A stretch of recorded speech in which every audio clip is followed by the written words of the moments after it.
பாஜகவிலிருந்து நமக்கு இப்பொழுது தேசிய செயலாளர் ராஜா அவர்கள் இணைப்பில் வந்திருக்கிறார்.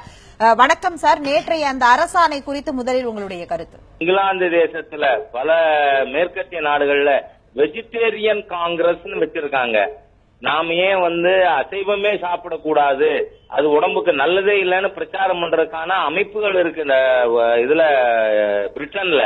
வழிபாட்டு உரிமையும் இதுவும் இதாகாது. எங்கேயாவது குர்ஆன்ல பசுமாடு கொன்னு சாப்பிடணும்னு இருக்குன்னு காட்டியதா நான் மன்னிப்பு கேட்டுட்டு இதை வாபஸ் வாங்க சொல்லி அரசாங்கத்தை கேட்கிறேனா?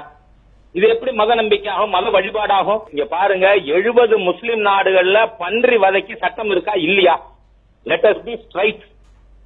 அப்ப அது அங்க செய்யலாம் சரின்னு சொன்னா இது இங்க செய்யலாம் சரிமா? விதண்டாவாதம் யாரா பண்ணா எஸ் செஞ்சிருக்கிறது சரி. வெளிநாடுகளில் எல்லாம் இன்றைக்கு அசைவத்தை தவிர்க்கக்கூடிய கல்ச்சர் வளர்ந்து கொண்டிருக்கிறதுங்கிறாரு.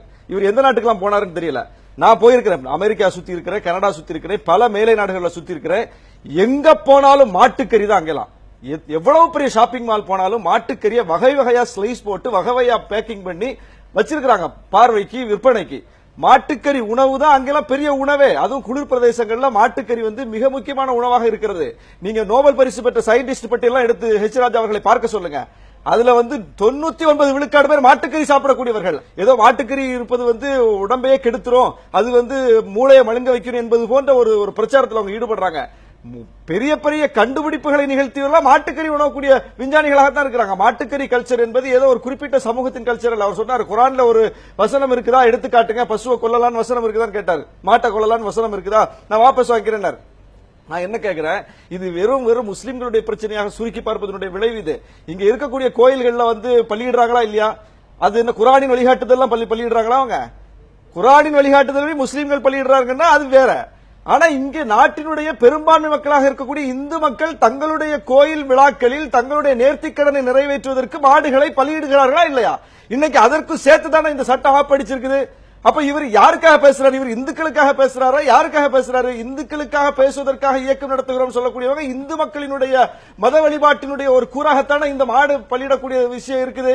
அப்ப இவர்கள் இந்துக்களுக்கும் எதிரானவர்கள். இதைத்தான் நாங்க தொடர்ந்து அமலப்படுத்திட்டு வரோம். இது ஏதோ முஸ்லிம்களுக்கு எதிரான சட்டம்னு சுருக்கி பார்க்க கூடாது. இது ஒட்டுமொத்த இந்த நாட்டினுடைய பெரும்பான்மை மக்களுக்கு எதிரான சட்டம். அப்புறம் சொன்னாரு, இது மாடு இனங்கள் அழிந்து வருது, மாடுகளை காப்பாற்றுவதற்கு தான் இந்த சட்டம். அதாவது அடிப்படையில ஒரு அம்சத்தை நம்ம புரிஞ்சுக்கணும். இந்த மாடு என்பது எப்போது விற்பனைக்கு சந்தைக்கு வரும்? அது கன்றா இருக்கும்போது வராது. 90 விழுக்காட்டுக்கு மேல அது கன்றாக இருக்கும்போது வராது. அந்த கன்றை வளர்த்து அவன் பால் கறக்க மட்டும் பால் கறந்து அதை விற்பனை செய்து அதன் மூலம் பொருளீட்டி ஒரு மாட்டை வாங்குவான். இதுதான் இந்த அடுக்கு முறை. ஒரு விவசாயி ஒரு மாட்டை வளர்க்கிறான் என்றால் மாடு அவர் வளர்ப்பதா சொல்றாரு, வளர்ப்பதாக போட்டோல போஸ்ட்லாம் கொடுத்திருக்கிறாரு. அவருக்கு உண்மையிலே இந்த விஷயம் புரிஞ்சிருக்கிறான்னு தெரியல. அப்போ அந்த ஒரு சுழற்சி முறையில் பொருளீட்டக்கூடிய ஒரு விஷயமா தான் ஒரு விவசாயிக்கு அந்த மாடு பயன்படுது. அதுல அவன் மாட்டை விற்பான். எப்ப விற்பான்னா அது பால் கறக்கிற அந்த தன்மை நின்ற பிறகு, அது அவனுக்கு பயன்படாது என்கிற நிலையில், அது வயதான பிறகு அதை விற்பான். அவர் பேசும்போது இன்னொன்னு சொன்னாரு, அரபு நாடுகள்ல எல்லாம் பன்றிக்கு தடை இருக்குது அப்படின்னாரு. இவரை வர சொல்லுங்க, துபாய்க்கு நான் போய் காட்டுறேன். மிகப்பெரிய ஷாப்பிங் மால். அதுல இன்னும் சொல்ல போனா ஃபார் நான் முஸ்லிம்ஸ் போர்டோட அந்த முஸ்லிம் அல்லாத மக்களுக்கு அவர்கள் விரும்பக்கூடிய உணவை கொடுக்கக்கூடிய நடைமுறை இன்றும் இருக்கிறது. எத்தனை அரபு நாடுகளை இவர் காட்டணும்னு சொல்லுங்க.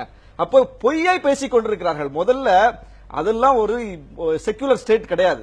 மத அடிப்படையிலே நாங்கள் ஆட்சி செய்கிறோம் என்று அறிவித்துக் கொண்டவர்கள், ஒரு மதத்தை தங்களுடைய ஆட்சியின் சட்டமாக ஏற்றுக்கொண்டவர்கள். இன்னும் சொல்லப்போனா ஜனநாயக நாடே கிடையாது. மன்னராட்சி நடக்கக்கூடிய அரபு நாடுகள்ல கூட நீங்க பன்றிக்கறிக்கு என்று தனியாக அவர்கள் செக்ஷன் வைத்திருக்கிறார்கள். இது மன்னராட்சி நடக்கக்கூடிய நாடா? இது ஒரு குறிப்பிட்ட மதத்தின் அடிப்படையில் நடக்கக்கூடிய நாடா? நீங்க எதோட ஒப்பிடுறீங்க? அவன் கூட அங்க கொடுக்கிறான். இங்கே மக்களாட்சி நடைபெறக்கூடிய நாட்டில் செக்யூலர் ஸ்டேட்ல நீங்க ஒரு மதத்தின் அடிப்படையில் முடிவெடுப்பதை அப்படி எடுத்துட்டு அதையே முன்னுதாரணம் காட்டுவது, அரபு நாடுகளை முன்னுதாரணம் காட்டுவது மிக மோசடித்தனம்.